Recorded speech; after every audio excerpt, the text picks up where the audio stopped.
Good morning. How are you? Welcome to Vibrant Authentic Living. This is Nandi with lemon water in the morning. As usual, we're going to have our lemon water feature. I am encouraging you to make drinking lemon water a part of your day, right? Every morning, as soon as you get up, let that be the first thing. So we have these features where we look at the benefits of lemon water, and also we have a little chat about some random things. So this morning, what's on my mind is old age, and it's something we tend to push. We don't like to deal with it, especially when we are very young.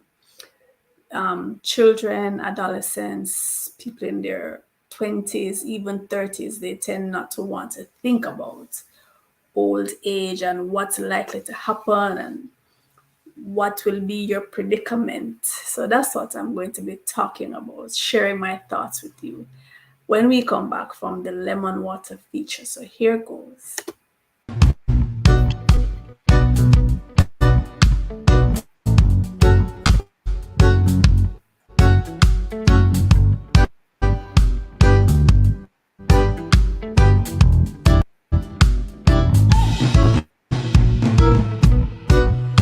Whoa, whoa, whoa, whoa, whoa, whoa,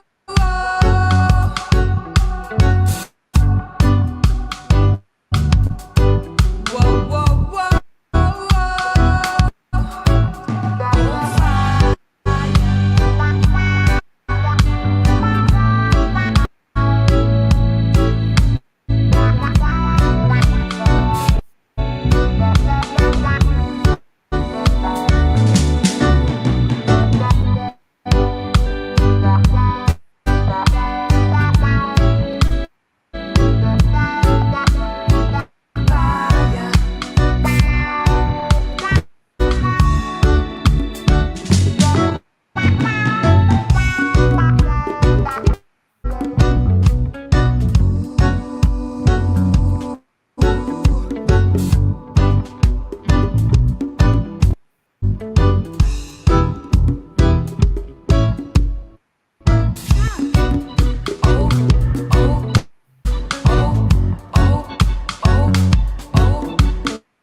when you do think about the future, when you propel yourself into the future, how old do you think you would want to live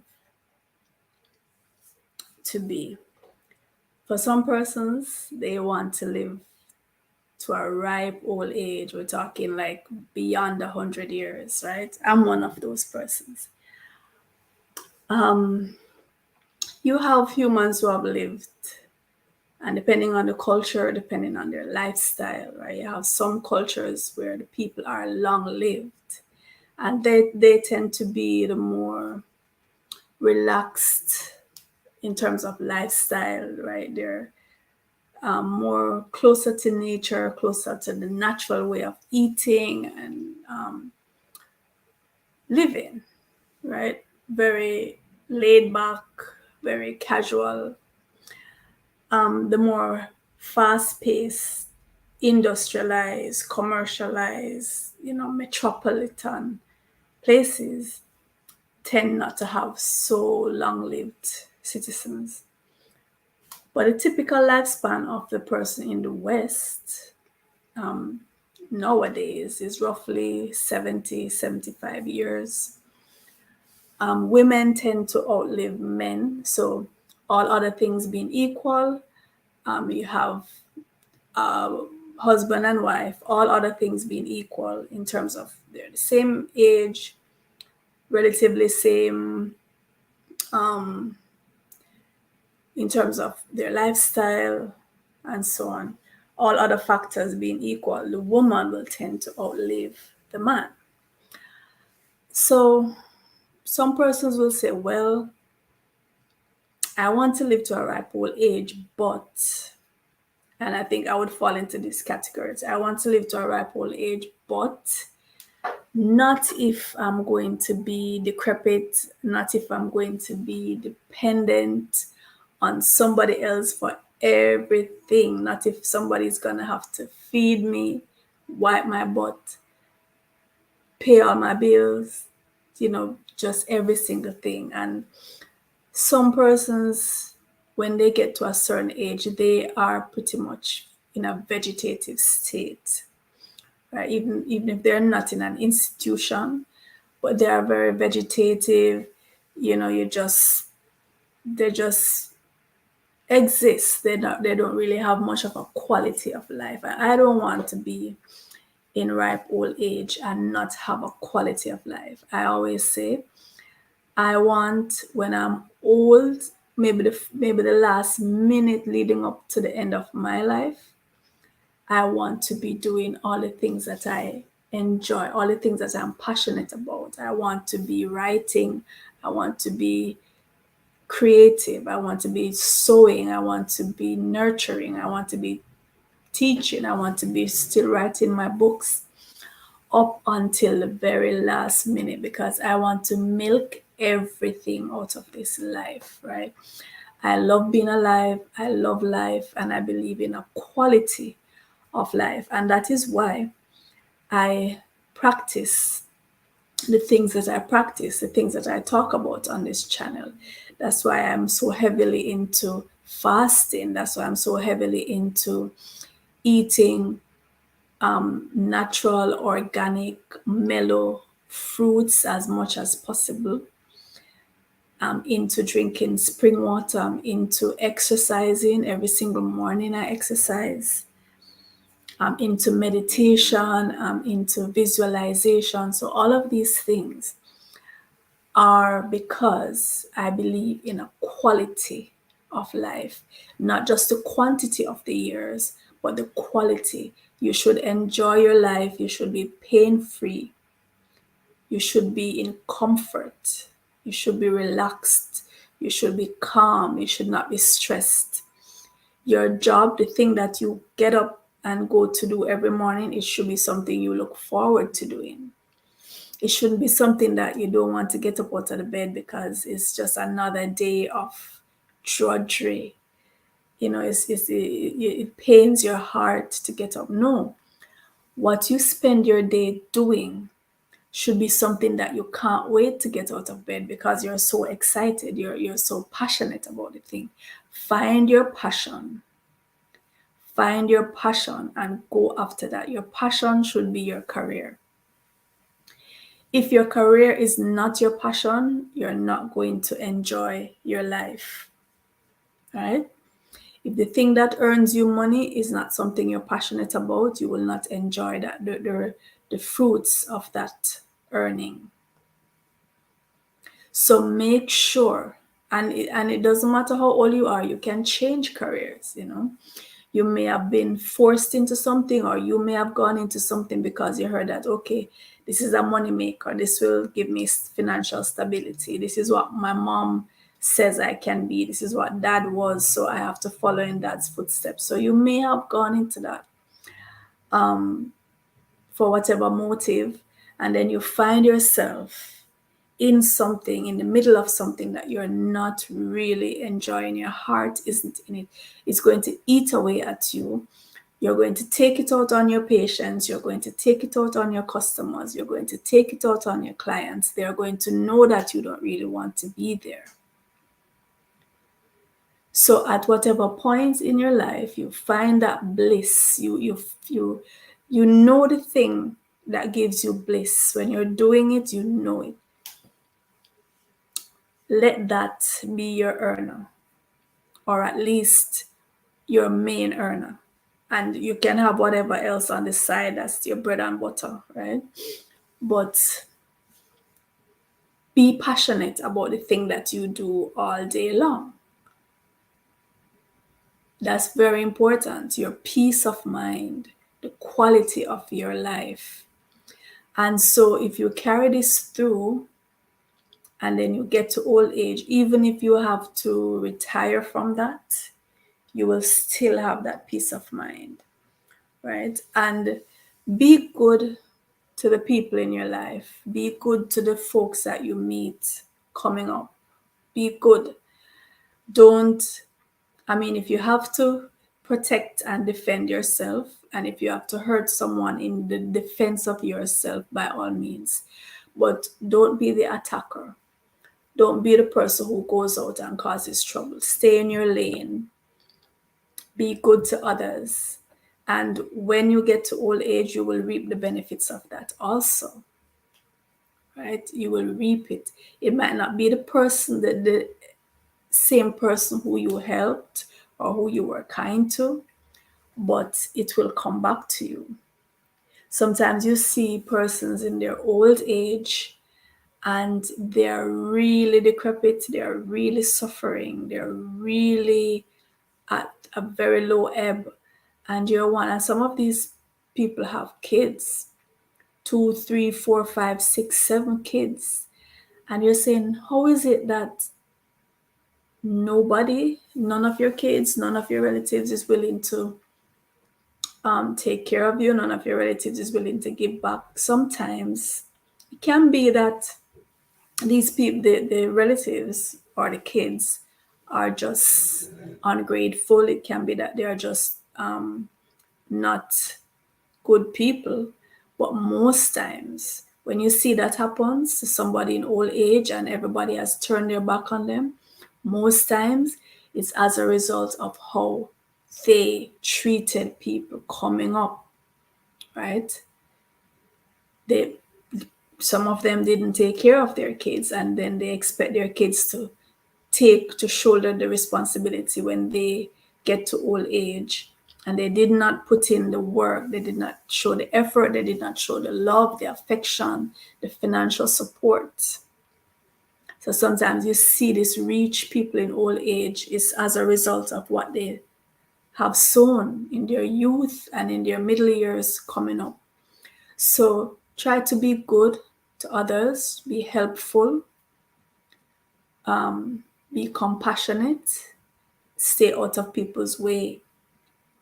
Defend and protect your own, but stay out of people's way, right? So that when you get to your advanced years, you have something to fall back on. So this is in your youth, You sow the seeds, you lay the foundation, so you have something to stand on. So you're not even going to solely be depending on your kids or your relatives to take care of you. You should have laid a foundation that you can stand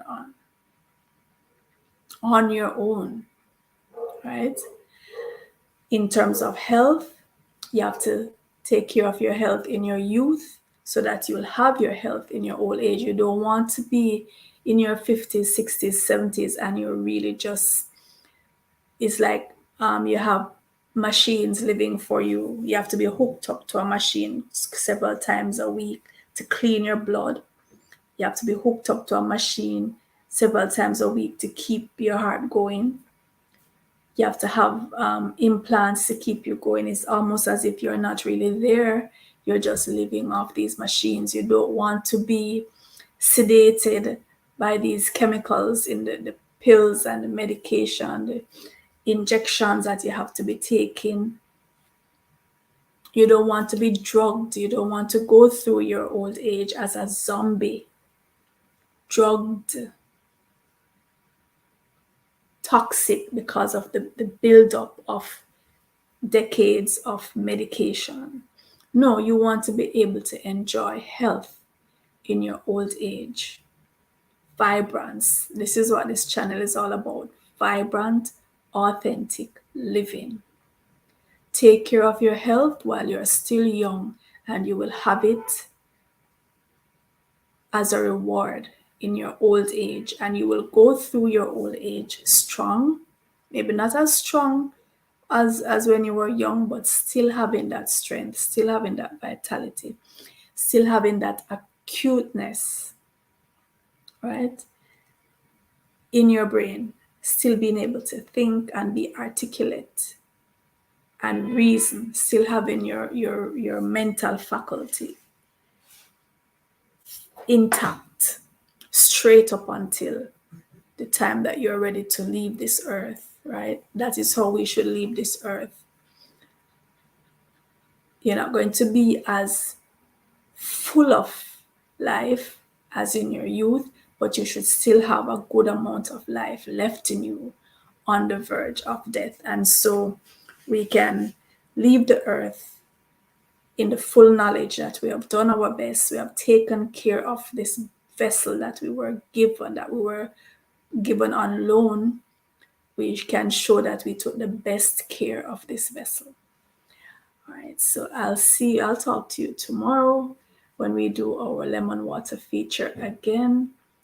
So this is Nandi signing out.